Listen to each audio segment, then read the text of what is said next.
c'est Virginie, je suis ravie de vous retrouver pour une nouvelle vidéo consacrée à mes nouvelles découvertes livresques. Donc des livres fantastiques encore à souhait, avec encore du lourd pour cette vidéo. N'attends pas plus longtemps et je vous propose de découvrir mes dernières lectures et puis celles qui sont en cours. Et à la fin donc de cette vidéo, je vous présenterai deux livres par contre pour enfants. Donc je vous propose tout de suite de découvrir le premier livre. Alors c'est Liaison intemporelle, ça se présente comme ceci. Et donc du coup en fait j'ai tellement aimé ce livre que je me suis procuré le deuxième. Donc le deuxième tome qui s'appelle Passion intemporelle. Donc voilà les deux tomes côte à côte. Donc le premier en fait j'avais tout découvert par hasard sur le site Booknode. En fait en flânant, en regardant des idées de lecture. Le résumé m'avait bien plu et donc comme j'ai beaucoup aimé, bah forcément je n'ai pas attendu longtemps avant de me procurer le deuxième. Alors ici on est dans le thème vraiment des voyages dans le temps. Donc vous avez Charlotte en fait qui vit en 1815, qui va se retrouver à notre époque ou presque en fait en 2000 je crois à peu près 17, et donc elle va rencontrer Connor ici. Donc les deux en fait font partie, comment dirais-je, pas vraiment de la même famille, mais disons qu'ils sont étroitement liés aussi, que ce soit par le destin ou par leurs ancêtres. Et donc du coup elle va découvrir le monde moderne, elle va se sentir totalement perdue. Peu à peu les deux forcément vont tomber amoureux, alors que Connor était plutôt du genre assez frivole, etc.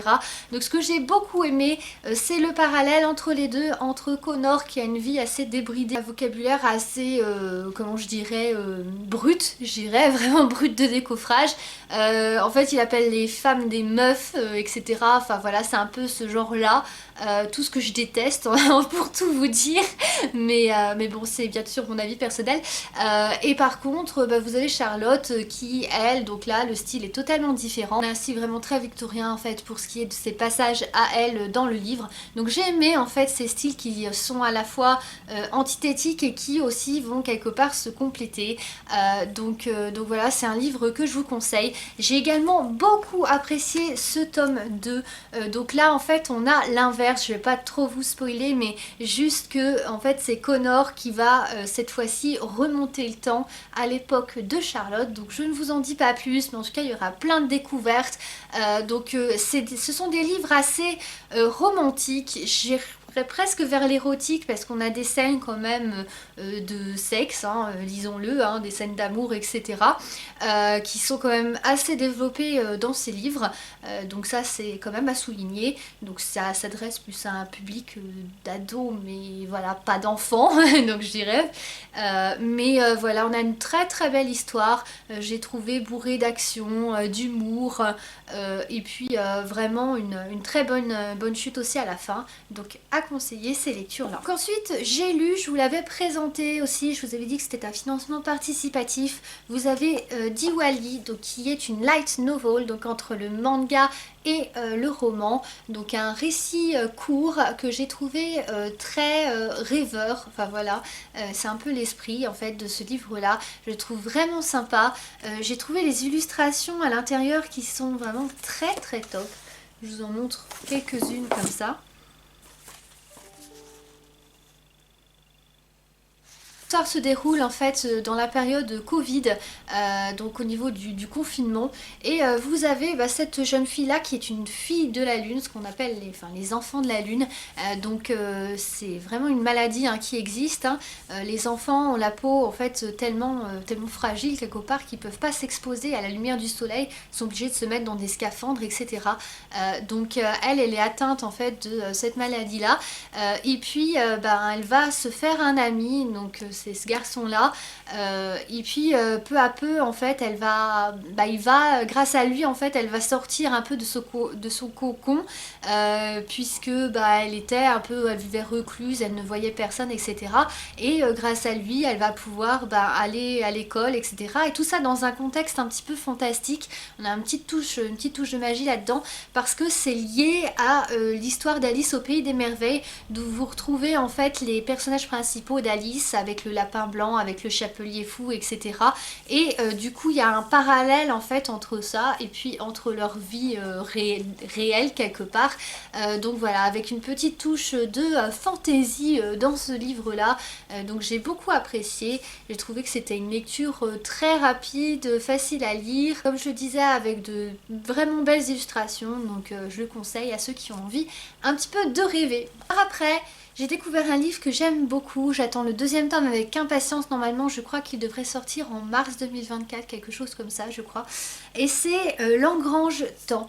Je l'avais découvert, il me semble bien, alors soit j'ai un doute, soit je l'avais vu dans une grande surface, il m'avait attiré l'œil au niveau de sa couverture, ou soit je l'avais découvert par Amazon, enfin j'ai un doute, c'est l'un ou l'autre, et donc du coup j'avais trouvé le résumé vraiment très original, et finalement on plonge dans une aventure qui l'est encore plus, donc j'ai beaucoup apprécié cette histoire.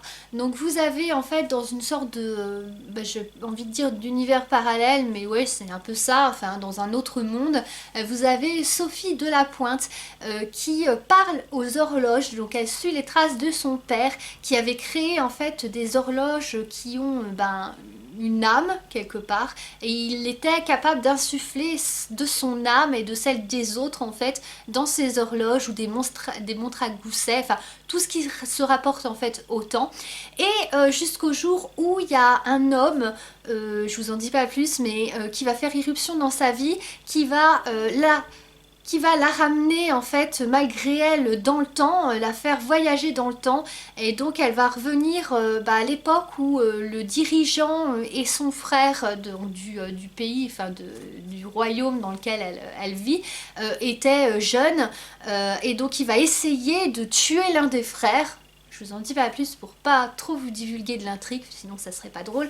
Mais donc du coup voilà, il y a toute une histoire, toute une aventure qui va se mettre en branle, et elle va rester piégée en fait dans ce passé, et elle va donc découvrir l'amour forcément, et il fait aussi plein d'autres choses sur son pouvoir, sur ce qu'elle est capable de faire, et surtout sur le temps. Donc j'ai trouvé ça voilà, une très belle originalité avec ces horloges, donc très liées au temps. Donc franchement je conseille ce livre aussi aux amateurs de fantastique, de fantasy, avec un petit côté je dirais presque futuriste, donc voilà, en tout cas j'ai beaucoup apprécié. Et ensuite, donc j'ai lu ces deux livres-là du même auteur. J'en ai un autre aussi avec la couverture verte que je n'arrive pas à retrouver. Je pense que je l'ai mis dans un carton par là. Enfin voilà, je pense que je le retrouverai au final, mais voilà. Alors vous avez déjà Mes idées, les vies infinies. Donc en fait, ces petits livres-là sont des livres jeunesse. Qui sont, je dirais, à moitié fiction, à moitié science, parce qu'ils sont quand même très tournés sur la science, avec des fois avec parfois des concepts, je dirais, un petit peu peut-être difficiles à comprendre. En tout cas, moi, c'est vrai que je suis énormément intéressée par tout ce qui est physique quantique, même si c'est assez tortueux, mais du coup, voilà, qui traite forcément des voyages en temps, des mondes parallèles, de ce genre de choses-là. Donc là, on est vraiment en plein dedans. Donc c'est à moitié, comme je disais, voilà, romancé, mais il y a quand même des choses vraiment scientifiques qui sont intégrées avec du Albert Einstein, etc. Donc des études qui ont vraiment été aussi réalisées, comme le chat aussi de Schrödinger, des choses comme ça en fait, qui sont vraiment connues pour ceux qui ont un petit concept, je dirais, de ce qu'est la physique quantique. Et donc là, dans Maisie Day, donc ici, le jour de ses 10 ans, en fait, Maisie, qui est surdouée, elle va se réveiller dans une maison vide qui est entourée par le néant, et donc du coup elle va se demander où sont ses parents, etc. Et finalement on va découvrir pourquoi elle est piégée dans ce monde-là, et à cause de qui. Je vous spoile pas, parce que je trouve quand même que la chute, alors c'est un petit livre comme je vous disais, bon jeunesse, il y a certaines personnes qui disent que c'est peut-être un petit peu difficile à lire et à comprendre en fait pour des jeunes. Donc après je pense que si on est passionné un peu de science, de tout ce qui traite comme je vous disais, la physique quantique, tout ça, je pense qu'à la limite, même si il y a quelques concepts qu'on comprend pas, en tout cas la fin, on la saisit très bien, et on voie où l'auteur veut nous mener. Donc voilà, j'ai trouvé que c'était un bon petit récit quand même de science-fiction. Il y a peut-être un petit peu quelques longueurs et quelques petits blancs, on va dire, entre certains passages. Mais par contre, voilà, quand on comprend vraiment où il veut nous emmener, on se dit que c'est quand même pas mal ficelé. Donc j'ai bien aimé quand même ce livre. Et ici, là, ça traite, donc forcément, d'où les mondes multiples, hein, le titre. Donc là, des mondes parallèles. Donc ici, vous avez Albie Bright. Donc sa mère va mourir et il va décider, c'était une scientifique qui était très connue, et il va décider pour la ramener de voyager dans des mondes parallèles. Donc il va se fabriquer son petit, comment dirais-je, c'est juste un carton, enfin voilà, mais avec ses petits appareils en fait pour pouvoir voyager, et puis il va y arriver en fait dans plusieurs mondes parallèles. Et ce qui est intéressant, c'est qu'on voit, alors là je le rapproche un petit peu ce livre là de Sliders, les mondes parallèles, pour ceux qui connaissent la série, qui est une série qui est pas mal, donc peut-être un petit peu vieilli maintenant, mais que je trouvais assez sympa. Et donc vous avez forcément dans ces mondes parallèles des choses à chaque fois qui diffèrent de sa réalité à lui. Donc parfois il va même se retrouver en fait dans la peau d'une fille, enfin il va découvrir qu'il y a une version de lui en fait qui est féminine. Donc il y a plein de choses comme ça, et j'ai trouvé aussi ce livre, je pense que j'ai préféré en fait celui-ci à celui-là, mais voilà, à conseiller pour les fans un peu de science, de voyage dans le temps, de physique quantique, etc. Alors ensuite, il y a un beau livre en fait que je voulais me procurer déjà depuis un bon moment, et il se trouve que je l'ai trouvé sur Vinted à 5 € seulement. C'est le seul livre, je crois, d'eux que je n'avais pas encore, parce que du coup les auteurs je les suis, je suis régulièrement aussi leur campagne de financement participatif, et du coup je crois que j'ai à peu près tous leurs livres qu'ils ont pu sortir, qui puissent exister. Et donc là, le seul qui me manquait, c'était l'épouvantable encyclopédie des revenants. Donc c'est un beau livre comme ça, donc j'étais très heureuse de l'avoir pour 5 €. Et à l'intérieur en fait, vous avez donc comme une sorte de carnet, on va dire ça comme ça, de carnet de voyage, et vous avez de très belles illustrations, donc voilà, moi j'aime beaucoup, dans un esprit quand même assez sombre, assez gothique, et très fantastique. Donc voilà un petit peu ce que ça donne. Donc une belle encyclopédie aussi que je conseille pour votre bibliothèque, pour les gens qui aiment bien les choses un petit peu effrayantes, les créatures fantastiques, ce genre de choses. Alors après, j'ai fait une très belle découverte lecture aussi, un financement participatif là encore. Au début, en fait, j'étais pas très sûre que j'accrocherais forcément, parce que l'héroïne est quand même assez badass, voilà. Donc parfois j'aime bien aussi les héroïnes badass, mais du coup j'avais peut-être un peu de mal à m'identifier à elle au départ, et puis surtout elle incarne un petit peu la méchante au début, et finalement bon après par la suite justement on comprend que c'est beaucoup plus compliqué que ça, et puis qu'il y a autre chose, qu'elle est en fait différente de ce qu'on pouvait penser au tout départ de ce livre là, et je regrette pas du tout de l'avoir lu après. En fait après quelques pages je l'ai lu vraiment d'une traite, tellement j'étais passionnée et emmenée par cette histoire là.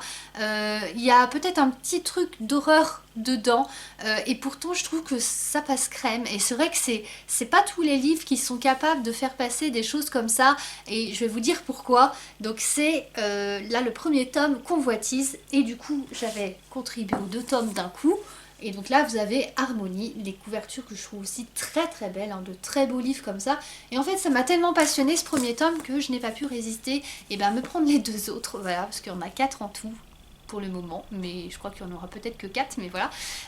Et donc en fait l'histoire, c'est une histoire qui est très développée, très originale là encore. Donc ici c'est une sorcière en fait, donc elle s'appelle Leila. Et Leila, donc, elle grouille en permanence, elle appelle ça la grouille. En fait c'est une sorte de surcharge magique, parce qu'elle pratique la magie noire. On va comprendre pourquoi aussi au fil de l'histoire. En tout cas voilà, c'est plutôt une sorcière qui fait du mal aux autres. Alors on voit quand même qu'elle essaye parfois de se retenir, et que voilà, mais n'empêche qu'elle provoque quand même des cancers chez certaines personnes, et à chaque fois forcément il faut qu'il y ait quelqu'un qui en paye le prix, donc c'est soit elle soit les autres. Et donc du coup c'est souvent plus elle, parce qu'elle a quand même un peu de scrupules à faire ce qu'elle fait, donc voilà. Et puis elle concocte plein de potions, plein de choses comme ça, avec des choses très peu ragoûtantes, mais surtout elle a perdu sa sœur, donc elle va essayer de la retrouver coûte que coûte. Et puis il y a cette petite fille aussi qui va lui demander son aide, qui est qui a perdu sa mère qui est une sorcière aussi, et du coup elle va lui demander de lui prêter une main forte, et la petite fille en fait a aussi son lot de magie, puisqu'elle fait des rêves, mais des rêves très terrifiants et très réels. Je vous en dis pas plus, je garde le suspense, mais en tout cas voilà, c'est bourré d'action, et puis il y a des chasseurs, surtout ces chasseurs qui mangent le foie des sorcières, parce que le foie des sorcières est censé leur apporter en fait leur magie. Et donc du coup ces chasseurs la traquent ses semblables jusqu'à la mort, et pareil elle va rencontrer et puis même toute la confrérie, donc qui forme une sorte de secte, et donc il y a plein de choses qui vont se dévoiler. C'est vraiment ça s'essouffle pas en fait, l'intrigue est vraiment captivante du début jusqu'à la fin. Donc je vous dis, j'ai vraiment adoré. Il y a une pointe d'humour aussi qui est vraiment sympa. Et donc j'ai commencé, mais vraiment tout juste, la lecture de ce deuxième tome.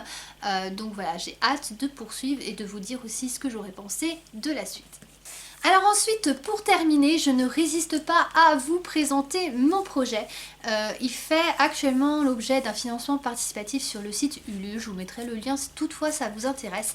Pour le moment, à l'heure où je tourne cette vidéo, on frôle les 50% de l'objectif final après environ une semaine et demie de lancement. Donc vraiment, c'est vraiment super, déjà un super bon démarrage. Donc je remercie grandement tous les contributeurs, en espérant que ça leur plaira, que ces livres leur plairont, enfin ceux ou ces livres, parce qu'il y en a certains qui avaient déjà contribué avant, et il y en a d'autres qui découvrent l'aventure. Donc je ne résiste pas à vous présenter mes propres livres qui s'appellent donc La Princesse des Monts Vertigineux. Donc c'est une trilogie, donc voilà, vous avez 3 tomes, vous avez celui-ci, c'est le premier tome, ensuite le deuxième, et ici le tout dernier. Donc ce sont des tomes illustrés, je vous montre un exemple par exemple avec ce 3e tome. Donc voilà à quoi ça ressemble. Voilà un petit peu le type d'illustration que vous pouvez avoir. C'est une trilogie en fait qui fait à peu près accumuler environ 700 pages, un peu plus de 700 même. Donc avec une moyenne de 200 à 300 pages en fait par tome.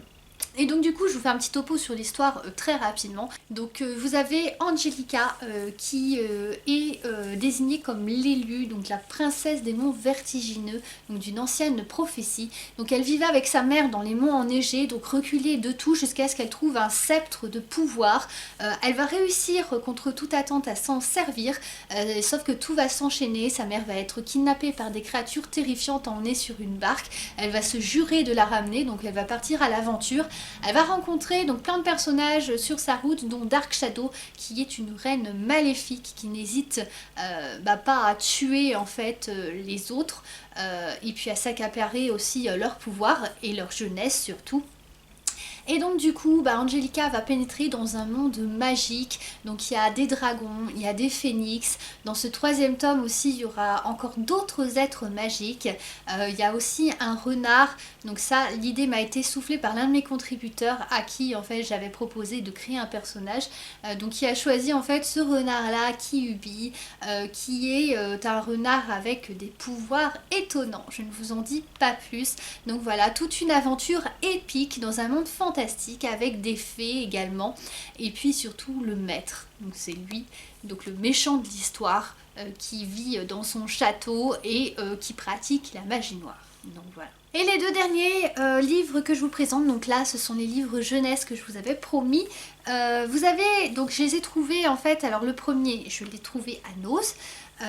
Donc c'est le livre des contes de mon enfance. Donc en fait je le trouvais super sympa. En plus il a la tranche dorée, un beau jaspage doré. Et donc du coup je l'ai pris pour lire aussi parfois à mon petit avant de s'endormir. Et on retrouve en fait tous les contes de fées qu'on connaît. Là par exemple vous avez le vilain petit canard, et puis d'autres aussi qui sont un petit peu moins connus, et puis le tout illustré, donc avec des illustrations qui font assez jeunesse mais qui sont assez colorées, donc assez sympa. Donc voilà, pas mal de pages, donc pas cher à Noz. Et le dernier livre que je voulais vous présenter, donc jeunesse, ça fait partie d'un financement participatif. J'avais dû vous montrer le livre, je crois qu'il y allait avec, si je me trompe pas. Et là en fait il y en avait deux, donc je vous en montre un sur les deux parce que c'est la même série, vous avez toute une série là-dessus. C'est Brûlot s'aventure dans la forêt indigo, donc la série Brûlot. Donc il y a Mathieu Coudray en fait qui est connu, enfin qui a déjà fait, je vous ai présenté déjà beaucoup de ses livres, ou des livres dont il a fait les illustrations, dont le livre des chats enchantés, je crois que c'est ça, enfin le livre des chats. Et donc voilà, Brûlot, vous avez une jolie histoire jeunesse de Brûlot. Donc à un moment donné il se perd dans la forêt, donc il a très peur. Et donc du coup on va venir le sauver. Donc il y a un petit caractère aussi fantastique. Là vous avez par exemple un centaure qui va venir le délivrer en gros. Donc voilà, à conseiller aussi, une jolie petite histoire pour les enfants. Voilà, donc cette vidéo est terminée, j'espère qu'elle vous aura plu. N'hésitez pas comme d'habitude à laisser vos commentaires, vos impressions, c'est avec plaisir que je vous lirai et que je vous répondrai. Et à me dire aussi s'il y a des livres que vous avez envie de vous procurer, s'il y en a d'autres aussi que vous me conseillez, c'est avec plaisir que je vous lirai. Merci d'avoir visionné cette vidéo et à bientôt pour de prochaines vidéos. Salut à tous!